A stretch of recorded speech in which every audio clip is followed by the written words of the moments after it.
Di Marzio, Inter Milan hanya akan lepas Bisek jika ada tawaran besar. Masa depan Jan Bisek kembali jadi sorotan.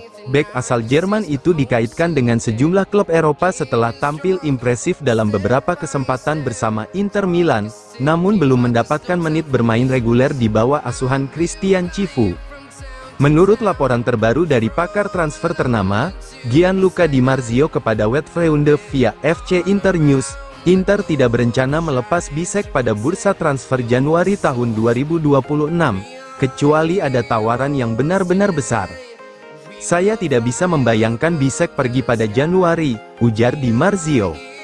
Inter menilainya sangat tinggi, harga yang diminta jika ada klub yang ingin merekrutnya adalah setidaknya 35–40 juta euro, angka yang tidak akan dikeluarkan Eintracht Frankfurt di tengah musim. Crystal Palace juga disebut sebagai dua klub yang memantau situasi Bisek.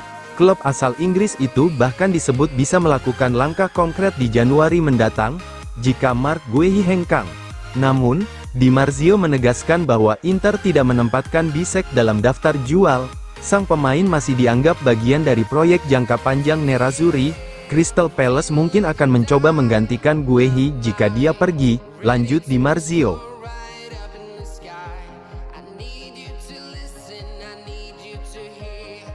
Inter belum menyerah pada Manu Kone, saga transfer bisa hidup lagi di musim panas nanti. Inter Milan tampaknya belum mau menutup lembaran soal Manu Kone, gelandang Roma yang kini menjadi pilar penting di bawah asuhan Gianpiero Gasperini itu, masih berada di radar klub Nerazzurri untuk bursa transfer musim panas 2026 mendatang. Inter memang telah mencoba merekrut Kone pada musim panas lalu. Sang pemain sendiri sempat memberi kode halus bahwa ia tertarik untuk menyeberang ke Giuseppe Meazza. Namun, kesepakatan itu tak pernah terjadi karena Roma menolak untuk bernegosiasi. Saat itu Gasperini menilai Kone sebagai bagian tak tergantikan dari proyek barunya di ibu kota Italia. Kini, situasinya bisa berubah. Menurut laporan Corriere dello Sport, Roma berpotensi terpaksa menjual beberapa aset penting jika gagal lolos ke Liga Champions musim depan. Selain itu, kebutuhan klub untuk menyeimbangkan neraca keuangan dan memenuhi regulasi Financial Fair Play UEFA bisa memaksa mereka melepas satu atau dua bintang besar, dan Kone termasuk yang paling bernilai tinggi.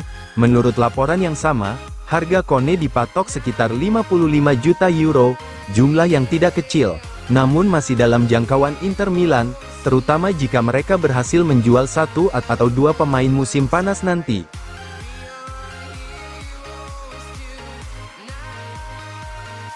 Bek incaran Inter Milan, Marc Guehi pastikan tak perpanjang kontrak di Crystal Palace. Marc Guehi, kapten muda dan pilar utama pertahanan Crystal Palace, memutuskan untuk tidak memperpanjang kontraknya yang akan berakhir pada Juni tahun 2026. Kabar tersebut dikonfirmasi langsung oleh pelatih Oliver Glasner, yang menyebut bahwa sang pemain telah mengungkapkan niat untuk mencari tantangan baru di luar Inggris. Marc sudah berbicara dengan kami, ia ingin menjajal pengalaman berbeda setelah 2026, kami menghormati keputusannya, ujar Glasner dalam konferensi pers. Dengan demikian, Guehi dipastikan akan pergi secara gratis, membuka peluang besar bagi banyak klub elit Eropa untuk memburunya, termasuk Inter Milan.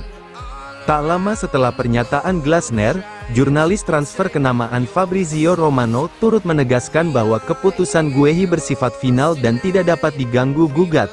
Tidak ada negosiasi baru, Guehi akan meninggalkan Crystal Palace pada 2026 sebagai agen bebas, tulis Romano di akun media sosialnya.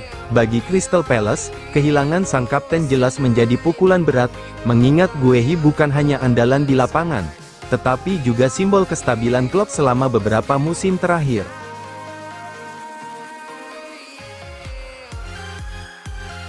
Pembelian Boni terbukti tepat, investasi 25 juta euro Inter Milan kini terbayar. Ketika Inter Milan menggelontorkan lebih dari 25 juta euro termasuk bonus untuk merekrut Ioan Boni dari Parma, sebagian fans sempat bertanya-tanya, apakah pemain muda ini benar-benar layak untuk harga sebesar itu? Kini, hanya beberapa bulan setelah kedatangannya, jawaban itu sudah sangat jelas. Ya, Boni adalah investasi yang sangat tepat. Transfer Boni bukan hasil keputusan mendadak. Menurut berbagai laporan di Italia, Christian Chivu sudah lama menginginkan sang penyerang muda.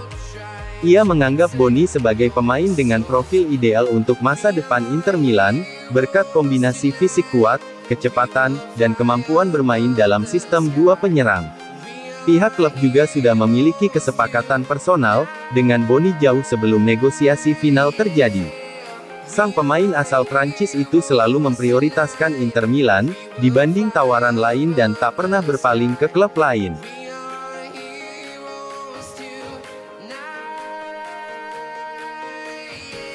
Romano Ausilio tolak Al Hilal demi Inter, fokus penuh ke proyek 2026. Direktur olahraga Inter Milan, Piero Ausilio jadi sorotan setelah kabar keterkaitannya dengan klub Arab, Al Hilal, mencuat ke publik. Namun, menurut laporan terbaru dari pakar transfer ternama Fabrizio Romano melalui kanal YouTube-nya, sang direktur memilih bertahan di Milano, dan menatap masa depan Inter dengan komitmen penuh. Dari yang saya ketahui, Al Hilal telah melakukan beberapa pendekatan kepada Ausilio dalam beberapa bulan terakhir, mereka bahkan kembali mencoba 2 minggu lalu, namun tidak ada kesepakatan yang mendekati final. Saat ini, Ausilio benar-benar fokus total pada Inter, ujar Romano.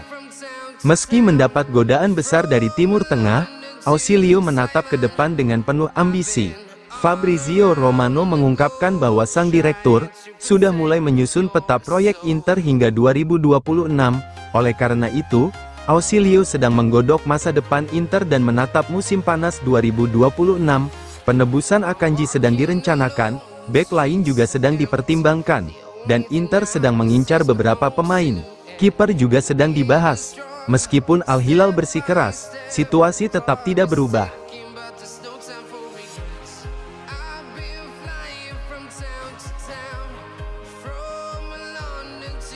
Hasil AS Roma versus Inter Milan, La Beneamata menang, puncak klasemen Serie A sangat panas. Inter Milan tandang ke markas AS Roma pada pekan ke-7 Serie A musim ini, Minggu dini hari. Pada duel yang dimainkan di Stadion Olimpico itu, La Beneamata menang dengan skor 1-0 atas sang tuan rumah. Gol cepat yang dicetak Ioan Boni pada menit ke-6, menjadi pembeda sekaligus memastikan 3 poin penting bagi La Beneamata. Gol tunggal tersebut berawal dari umpan akurat Nicolo Barella yang disambut dengan tenang oleh Boni. Penyerang muda asal Prancis itu kemudian menggiring bola ke kotak penalti sebelum menaklukkan kiper Roma, Miles Sevillar, dengan penyelesaian akhir yang klinis. Statistik menunjukkan laga berjalan relatif seimbang di babak pertama. Roma membukukan expected goals, XG, sebesar 0,28, sedikit di bawah Inter yang mencatat 0,34. Meski demikian, Giallorossi hanya mampu 4 kali menyentuh bola di area penalti lawan.